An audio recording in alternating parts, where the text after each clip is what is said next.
శ్రీ గురుభ్యో నమః. శ్రీ మహాగణపతి నమః. 22 జూన్ నుండి 5 జూలై వరకు అంటే రాబోతున్నటువంటి పౌర్ణమి నుండి అమావాస్య వరకు చంద్రమను అనుసరించి గోచార రీత్యా ఈ యొక్క 15 రోజుల కాలం ఈ యొక్క పక్షం అనేది ఎలా ఉండబోతుందని చూద్దాం.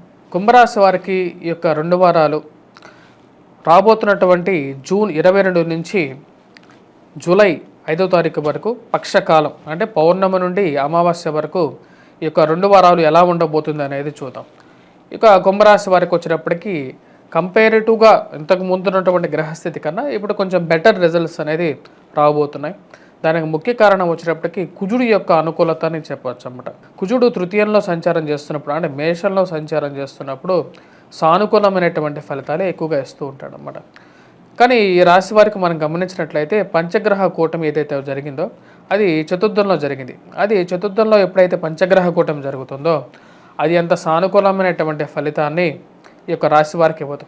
పంచమంలోకి చతుర్థంలో జరిగినటువంటి పంచగ్రహ కూటమిలో నుంచి గ్రహాల యొక్క మార్పు అంటే త్రిగ్రహ కూటమిగా అంటే 3 గ్రహాలు కలిసినటువంటి కూటమిగా త్రిగ్రహ కూటమిగా ఒక ఏర్పాటు జరుగుతున్నది. అది వచ్చేటప్పటికి పంచమంలో జరుగుతున్నది. దానిలో రవి, బుధుడు, శుక్రుడు ముఖ్య పాత్ర పోషిస్తున్నారన్నమాట.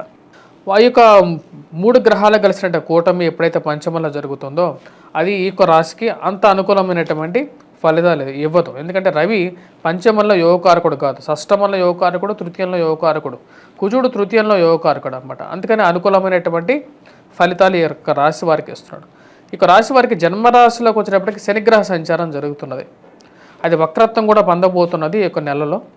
సో ఎప్పుడైతే శని జన్మరాశిలో సంచారం చేస్తుంటాడో అది ప్రతికూలమైనటువంటి ఫలితాలు కూడా ఇస్తుంటుంది అన్నమాట. ఇది మానసికంగా కూడా కొంత ఆందోళన కలుగుతూ ఉంటుంది. ప్రశాంతంగా కూర్చున్నా సరే, ఏ బాధ లేకపోయినా సరే ఏదో ఒక మానసికమైనటువంటి బాధ అనేది ఈ యొక్క శని యొక్క గ్రహం ఇచ్చేటువంటి ఒక బాధ అన్నమాట. మరియు అదేవిధంగా శని తృతీయాన్ని అదేవిధంగా రాజ్యస్థానాన్ని చూస్తున్నప్పుడు ఉద్యోగపరంగా కూడా కొన్ని చిక్కులు అనేది ఏర్పడతాయి. చేస్తున్నటువంటి ఉద్యోగంలో ఇష్టత లేకపోవటం, అదేవిధంగా ఈ ఉద్యోగం కన్నా వేరే ఉద్యోగం చేసుకున్నట్లయితే ప్రశాంతంగా ఉంటానని చెప్పి ఒక ఆలోచన కూడా ఏర్పడుతూ ఉంటుంది అన్నమాట. ఈ రాశి వారికి వచ్చినప్పటికీ ముఖ్యంగా కుజుడు ఈ యొక్క నెలలో ఈ యొక్క వారంలో మంచి 2 వారాల్లో మంచి అనుకూలమైనటువంటి స్థానంలో ఉన్నాడు. ఇది వృత్తిరీత్యా మళ్ళీ తిరిగి ఒక పూర్వ జరిగిపోయినటువంటి వైభవాన్ని మళ్ళీ ఇవ్వగలిగినటువంటి స్థానంలో ఉన్నాడు అన్నమాట. ముఖ్యంగా ధైర్యాన్ని ఇవ్వగలుగుతున్నాడు.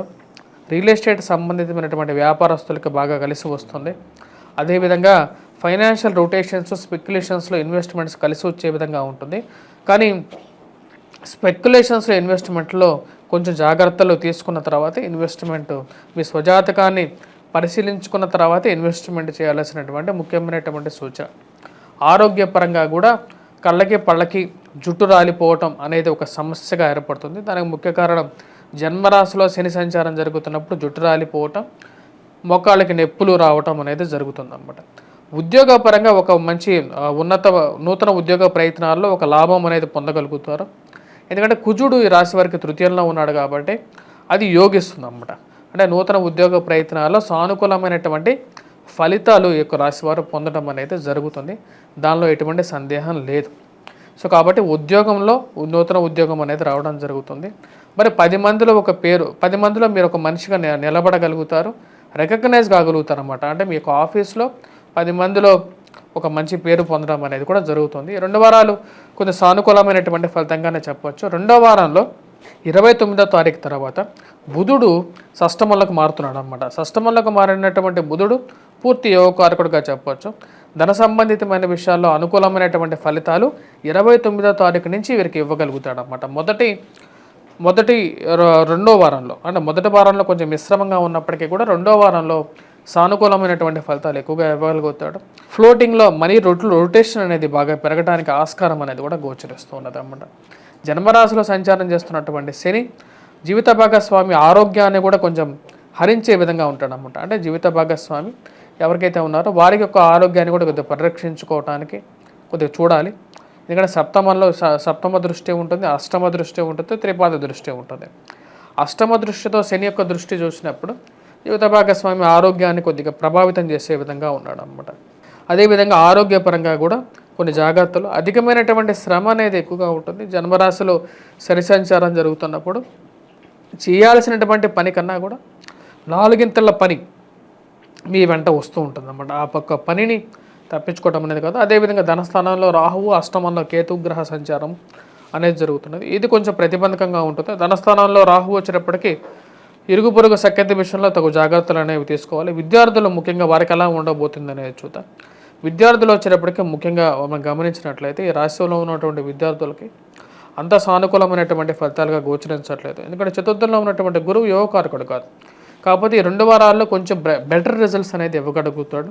దాని ముఖ్య కారణం వచ్చేటప్పటికి ఈ రాశి వారికి కుజుడు తృతీయంలో ఉన్నందువల్ల అది అనుకూలంగా ఉంటుంది. రక్షణ రంగంలో పనిచేస్తున్నటువంటి వారికి మటుకు మంచి అనుకూలమైనటువంటి ఫలితాలు ఇవ్వగలుగుతాడు.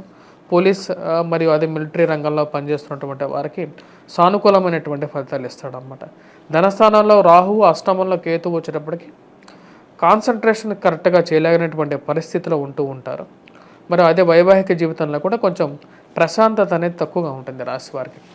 ఓవరాల్గా వచ్చేటప్పటికి రాశి వారికి అనుకూలమైనటువంటి కాలంగానే చెప్పవచ్చు. కంపేర్ టు ద ప్రీవియస్ అన్నమాట. అంతకుముందు జరిగినటువంటి కాలం కన్నా ఇప్పుడు జరుగుతున్నటువంటి కాలం అనేది, రాబోతున్నటువంటి కాలం జూన్ 22 నుంచి కుజుడి యొక్క శుభదృష్టి, శుభస్థానం అనేది కలిసి వచ్చే విధంగా ఉంటుందన్నమాట. అంటే కొంచెం బెటర్ రిజల్ట్స్ అనేది ఉంటుంది. శని యొక్క దృష్టి కూడా వచ్చేటప్పటికి కుజుడి మీద పడటం, మరియు అదేవిధంగా కుజుడు తృతీయంలో ఉన్నప్పుడు యోగించటం, మీరు రాజకీయంగా కూడా ఉన్నతమైనటువంటి స్థానంలో ఉన్నటువంటి వారితో సహయోధ్య కుదరటం అనేవి కొన్ని పాజిటివ్ పాయింట్స్గా ఉంటాయన్నమాట ఈ రాశి వారికి 2 వారాల్లో. అది ఒక బెటర్ అండ్ బెస్ట్ పాసిబిలిటీ అన్నమాట వీరికి. ఇక రాశి వారికి చేసుకోవాల్సినటువంటి పరిహారాలు, ఎటువంటి పరిహారాలు చేసుకోవాలి అంటే, మొదటిది జన్మరాశిలో ఉన్నటువంటి శని కొంచెం విముక్తి పొందడం కోసం ఏలినాటి శని ప్రభావరీత్యా వెంకటేశ్వర స్వామిని పూజించటం, బ్లాక్ సాఫైర్ అంటే కాకి నీలాన్ని ధరించడం అనేది ఒక సింపుల్ రెమెడీ అన్నమాట. అది లేనటువంటి వారు శనివారం పూట వెంకటేశ్వర స్వామి వ్రతం చేసుకోవచ్చు. అట్లీస్ట్ దేవాలయ దర్శనం చేసుకోవటం, నల్లటి వస్త్రాన్ని శనివారం పూట ఎవరికైనా దానం ఇచ్చినా సరే సరిపోతుంది.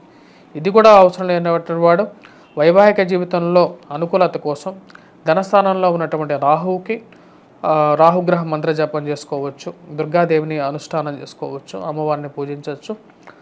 అదేవిధంగా వినాయకుడిని పూజించినట్లయితే ఈ యొక్క ప్రభావం అనేది, రాహుకేతుల ప్రభావం అనేది తగ్గుతుంది. మరియు అదేవిధంగా గురుగ్రహ ప్రభావం అనేది పెంచుకోవడం కోసం, ఎందుకంటే విద్యార్థులకి గురువు యొక్క అనుకూలత అనేది చాలా చాలా ముఖ్యం కాబట్టి విద్యార్థులకి అనుకూలత రీత్యా గురుగ్రహ మంత్ర జపం చేసుకోవాలి. ఈ రాశి వారు కంపల్సరీగా గాయత్రి మంత్రం జపం చేసుకున్నట్లయితే సానుకూలమైనటువంటి ఫలితాలు ఈ యొక్క రాశి వారు పొందడం అనేది జరుగుతుంది. రాజకీయ రంగంగా వచ్చేటప్పటికి ముఖ్యంగా చెప్పాలంటే, రాజకీయ రంగంగా ఈ రాశి వారికి ధనస్థానంలో ఉన్నటువంటి రాహు అంత యోగకారకుడు కాదు. దాని రీత్యానే వచ్చేటప్పటికి రాజకీయంగా చిన్న చిన్న ప్రతికూలతలు ఉన్నప్పటికీ కూడా ఈ రాశి వారికి మళ్ళీ రీగెయిన్ అవ్వడానికి ఒక ఛాన్స్ అనేది ఉంటుందన్నమాట. మరి అదేవిధంగా అష్టమంలో ఉన్నటువంటి కేరు ఇరుగు పొరుగు సఖ్యత లేనప్పుడు రాజకీయ పరంగాను, మరి అదే చేసేటువంటి వృత్తిలోనూ ఒక సానుకూలమైనటువంటి ఫలితం అనేది ఉండదు. వాటన్నిటి నుంచి బయటకు రావటం గురించి ముఖ్యంగా కంపల్సరీగా ఈ రాశివారు చెప్పినటువంటి పరిహారాలు, రాహుకేతుల పరిహారం అనేది చేసుకోవాలి. దుర్గాదేవిని ఎక్కువగా పూజించాలి. అదేవిధంగా వినాయకుడిని పూజించినట్లయితే సరిపోతుందన్నమాట. వాటితో పాటు ఈ రాశివారు మిగతా పంచమంలో ఉన్నటువంటి రవి యొక్క అనుకూలత రీత్యా ఆదిత్య హృదయాన్ని, ఆదిత్య పారాయణాన్ని, అరుణ పారాయణం చేసుకున్నట్లయితే సానుకూలమైనటువంటి ఫలితాలు పొందడం అనేది జరుగుతుంది. స్వస్తి.